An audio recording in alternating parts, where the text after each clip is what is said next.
Back down in the museum here, and well, we're down at the turbines. We got to fix some stuff up in here, which is in poor shape. I'll turn the camera around to show you.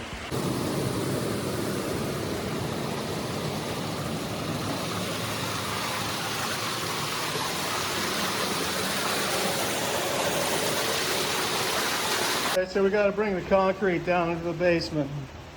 God love gravity.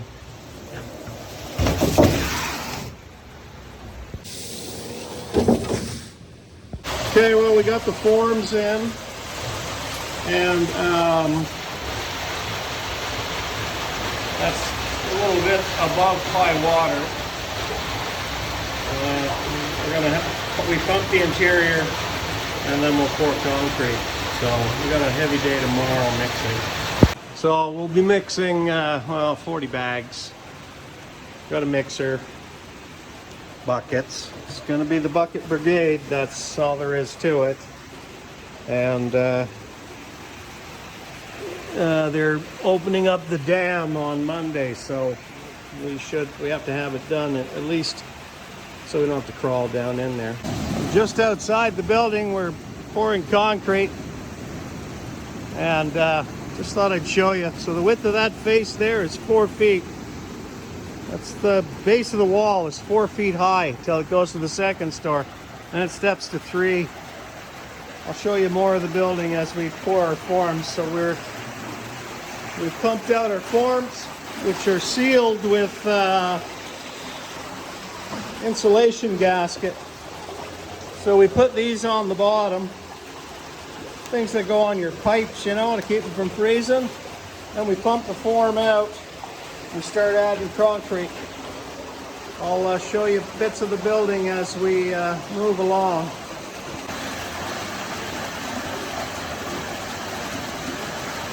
Okay, so that's pretty good. I need to get my cement tools.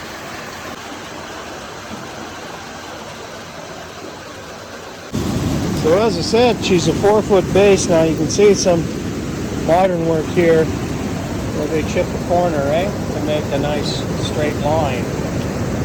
So that piece and that piece have been replaced, and we're talking, these are big rock. And you can see the weathering of the original 1860s rock, quite weathered.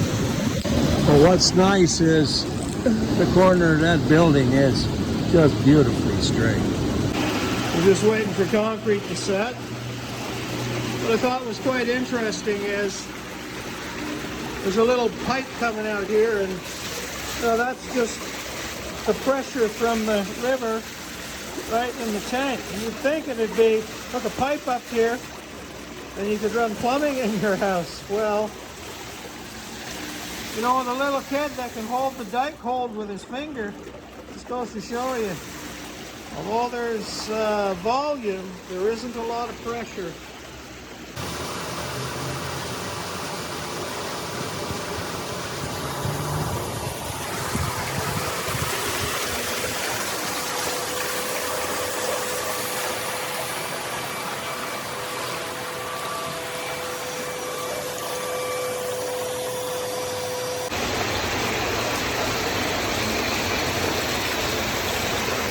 Okay, well, the footings we filled the forms, and I think the 45s turned out nice.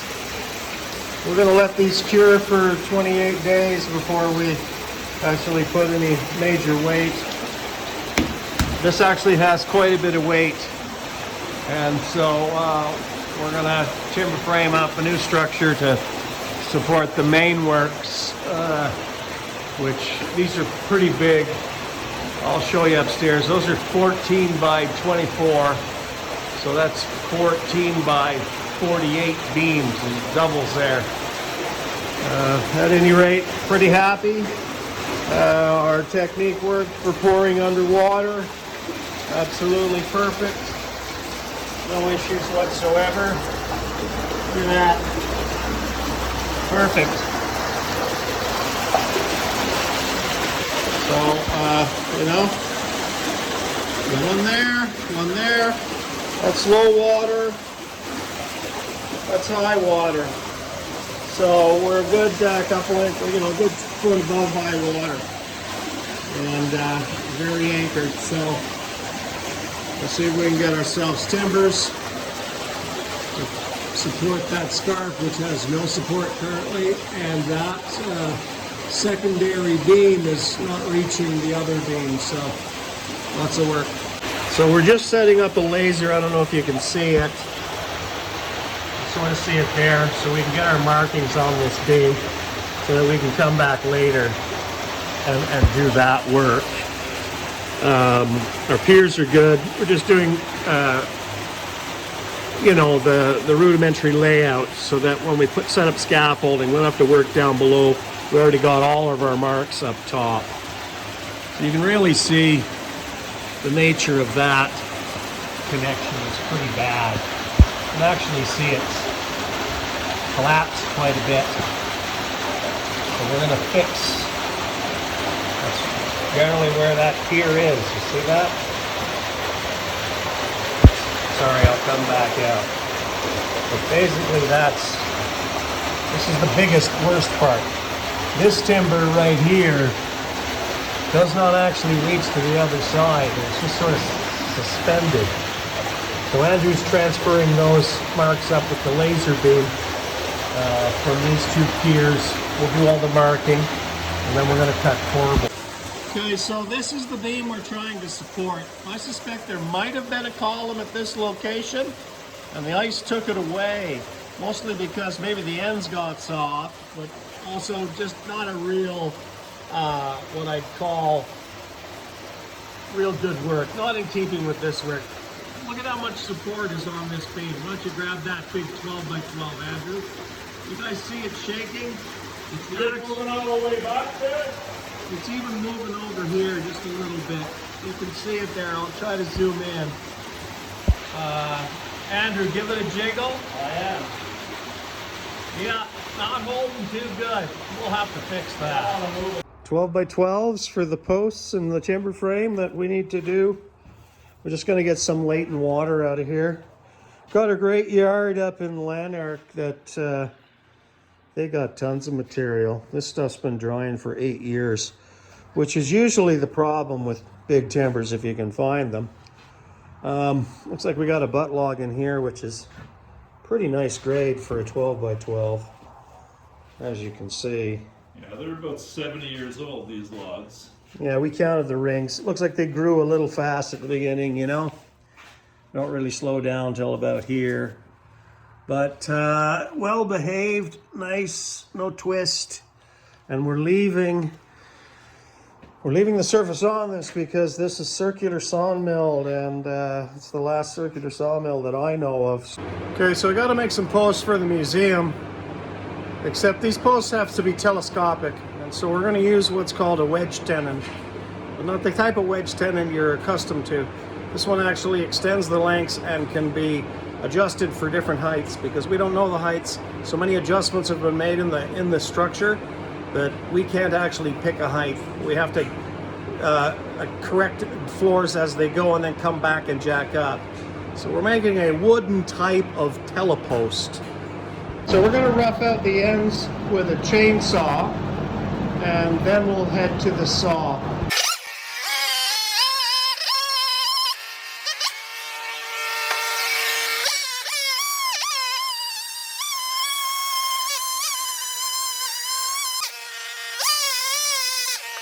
Okay, so here's our setup.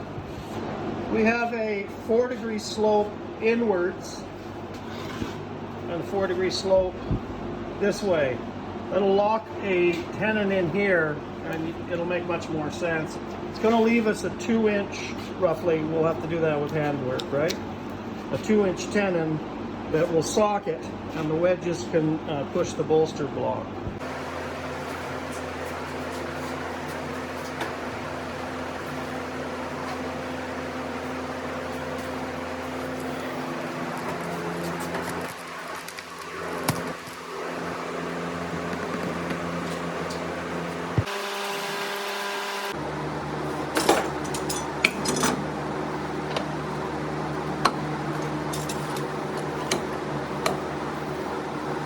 Okay, so you can sort of see this. There's a tilt here of well, it looks like about 4 degrees, which is similar to what is done in the mill.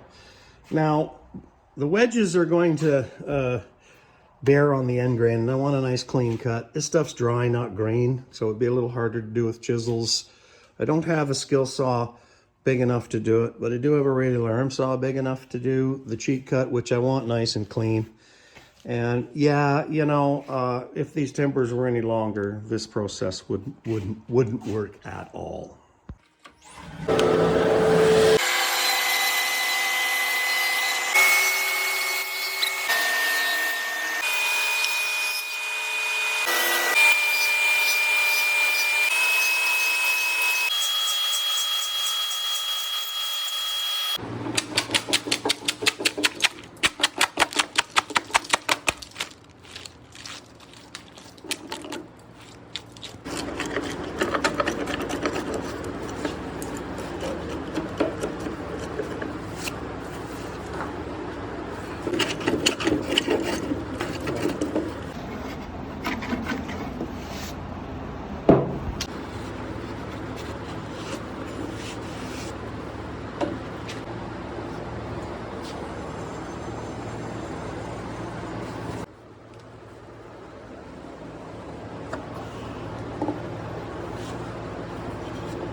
Okay, so this is a pretty big mortise for this machine. We're you know, we're fairly deep, 6 inches, and the problem here is my head will not traverse to the center of a 12-inch. It'll go to the center of a 10-inch, which means I can mortise in 10-inch stock any size tenon I want. In this case, we have 12.5-inch wide stock. And so maybe a handheld might be better in this, but I don't know what the limitations of those are. At any rate, what I'm going to do is I'm going to plunge by flipping this around. Now I'll have to make sure, because I'm rough on the outsides, I will actually use a gauge block here and put a line, and then I'll adjust this piece of wood so that I'm plunging along that line and those are parallel. Now this is going to make a 4-inch wide tenon, which will waste the center out by hand, just with a fine tool, diving in, and then a crank neck tool to clean out the bottom. We'll then pack the sides, which are nicely machined, with packing material that will size this to its right size tenon. This tenon is not for, traditional stuff to hold stuff in. It's only an index to keep things from shifting back and forth. So for that purpose, it only has side load. It does not have pulling loads, not being pegged. It's a slipping tenon, so it's perfectly fine for that. Okay, so let me show you how this machine works for such things. So this is the extent of my mortise, and I've set it up on the center so that I don't have a radius in the inside corner. we're going to pack it so it doesn't matter. I don't need a square shoulder in this case. So I'm actually overcutting, and I'm cutting to a depth of, well, about 6 inches, okay? Chain isn't super sharp, but it's definitely sharp. Now, I've got a center line, and I got a center line on a piece of tape right here. And these are my traversing stops. There's 24 inches here. So you can see they come and give me the extent of this is my turret depth stop rotating. You can have different heights. I've got it at full maximum, so I'm not really using any of that. And the machine is set up in wire configuration so that when you pull the handle, that switch turns on. So it's fully automatic. And then this gear just makes it possible for you to stand in front of the machine and do your traversing, so you can sight your work if you're doing that sort of thing. You saw me take it off for that last piece. Anyway, that's how the machine works.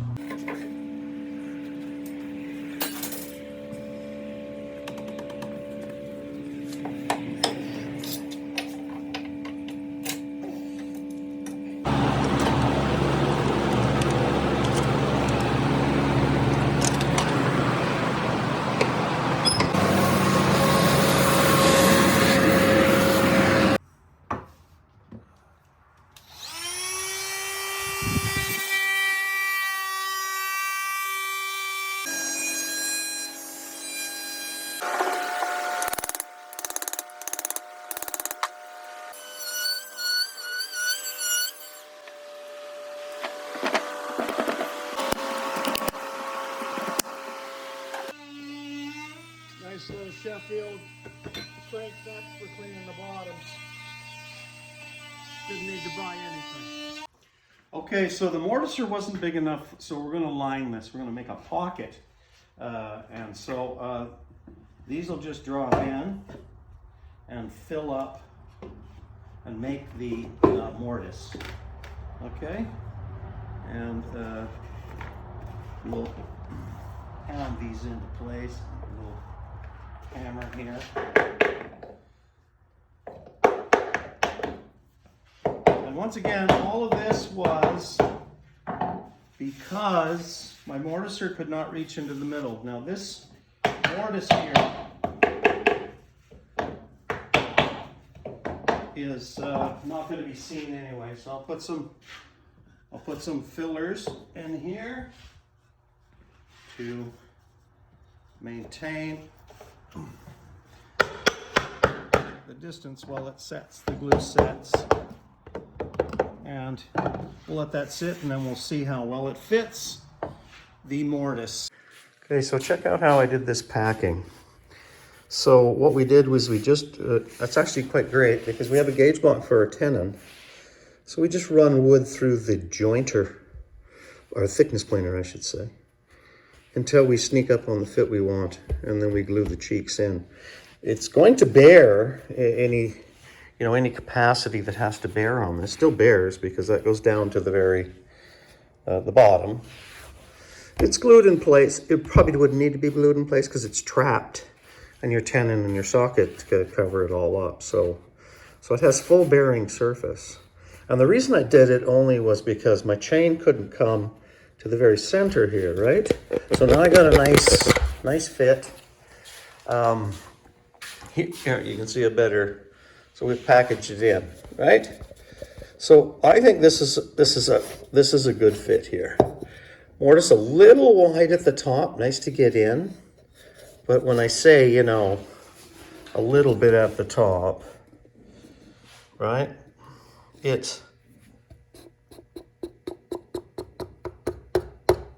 That's the fit, okay? Very, very slight, but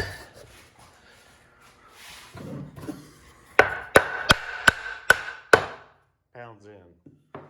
When working with timbers of, big, huge things, you can have stuff slip nice, but it can be hard to maneuver if you go a little too tight. Anyway, that's what I think is perfect. I'm gonna let these dry overnight. I'll hand plane this surface all flat. and no one will ever see that. But that's honest work, if you ask me, if you're using less limitations. I don't know if would I have gotten a mortise face quality of that quality. I don't think so. Not that it's necessary. And you know, so these surfaces are just going to slip.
Okay, so what we have here is we have a compound angle, which we have fitted this.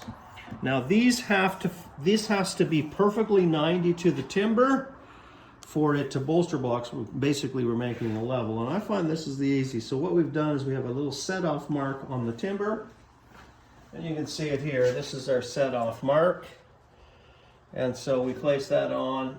We're now parallel with the timber, and we're just going to use crosshairs of the laser to get my true 90. You can also tell me how wide. It looks like I can get a maximum width of 10 1/4. So I'll put 10 1/4 mark there and 10 1/4 mark there, and we'll cut that on the bandsaw. And now my wedge is perfectly 90 degrees to my tenon column.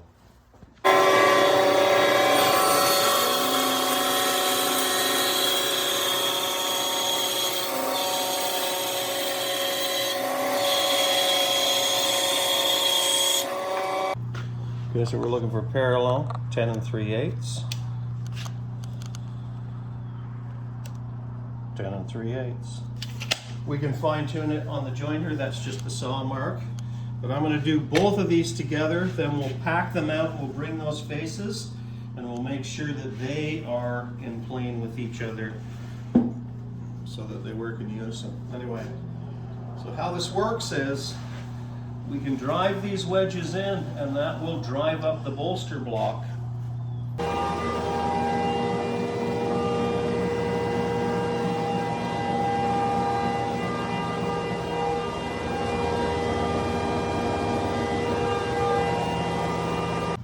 Okay, because these are uniquely cut, we fitted them. We need to bring the two in line in plane with each other so that they're thrusting. One wedge doesn't go in further than the other.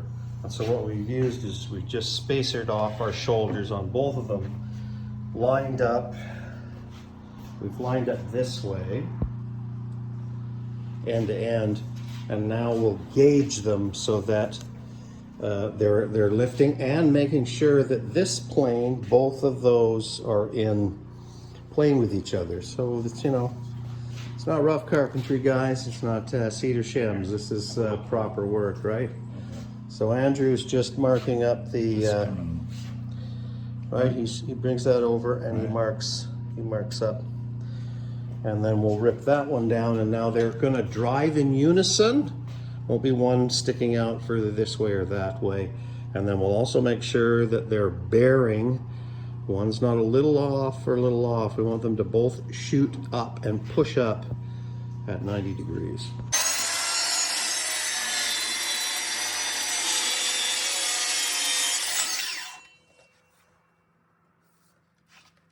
Okay, so here is our system. And you can see those will pull out. So I'm just going to pull that out. What that does is allow us, right now the pocket is deeper than that by an inch. So what we'll do is we'll cut our post to length, and then when we stand it up, it gives us the clearance to stand it up under the beam.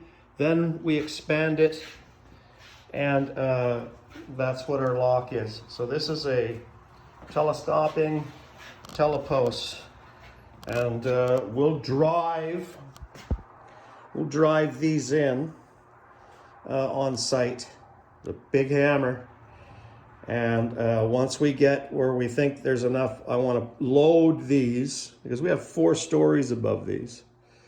Load these with a pre-jacked timber as much as we can, and then load these, mark, pull one out, cut them, chamfer them, and drive them in. Put a score line saying that that is where we want. These will be adjustable to maintain the machinery gears should they need to be adjusted.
Okay, so how this works is we're going to tighten this up, and we're going to cut the post because we have to stand this up under the beam.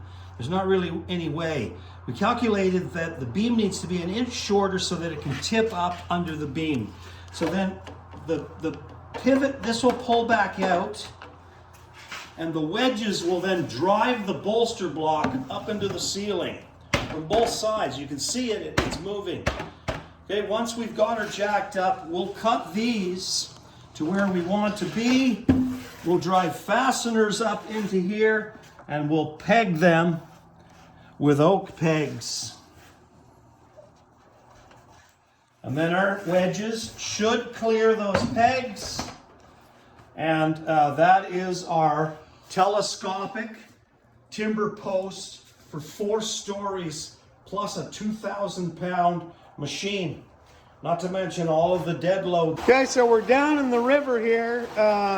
This is the beam, and the telescopic posts are going to support. So we're gonna jack it up, but I'll show you what's happening here. You can see that there is no support here. I don't know if you can make that out, but basically there's nothing holding that or that, and the entire weight of the stone upstairs is sitting on that. It's pulled out of the stone wall here a little bit. You can see it's not lined up with our notch. So we're going to try and put a jack in there, take the weight of the building off of it, and see if we can drive that in with wedges. And then we're going to jack up and see. We've got no support here, and these are the main beams. We're talking huge. Okay, so we got to drive this beam over, which is massive. But Andrew's got the big, huge Nick Verbrey hammer. So we got to shift it over. Let's see it go. Do you think this suit makes my ass look fat? You think the suit makes my ass look fat? Go ahead. We're driving it. It's barely moving. It is moving though. Gonna take a few. We can. Okay, I'm gonna jack that up a little more, or what? You've got another ½ an inch, Andrew.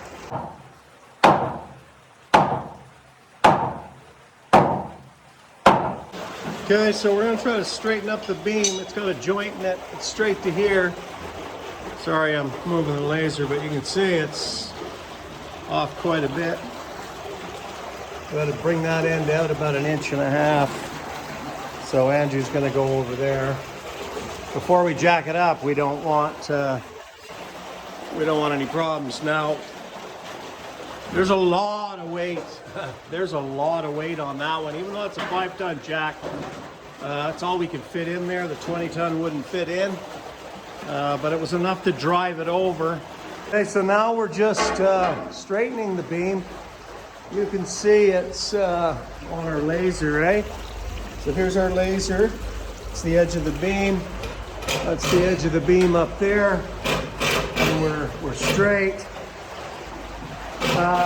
What I can tell you is it looks like obviously something was missing here. Who knows? There's no evidence of anything, but it probably was just another log. And so we, because that log came out, the beam dropped, and that wants to pull it out of that socket. We had to drive that over. Thank God. I don't know how else you'd do it, but we're in line now. So now we can probably put pressure up and jack the thing up. That looks pretty good. It looks great.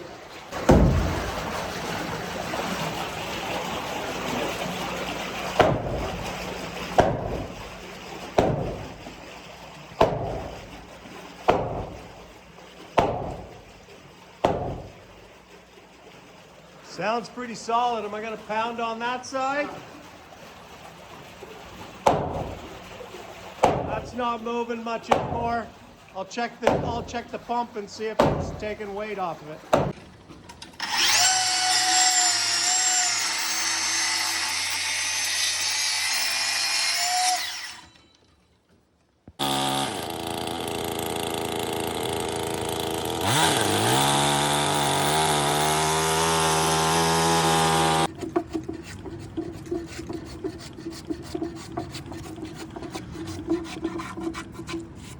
So this is pretty good. We used to use the track saw and the chainsaw, and then we got a really nice outer edge and we just power planed off. So that's probably the first I've ever used a track saw to cut a 12 by 12. These are the slopes to fit in between the anchors on the pier, because everything on this work I want to leave rough sawn, right? This is what's in the building, right? It's all rough sawn. And circular at that. You notice that the cuts on this are circular. It's one of the last circular mills around my place. And we're pretty happy. Nice old growth. We should be tipping those up into the basement. Well, tomorrow. Well, the river, down by the river.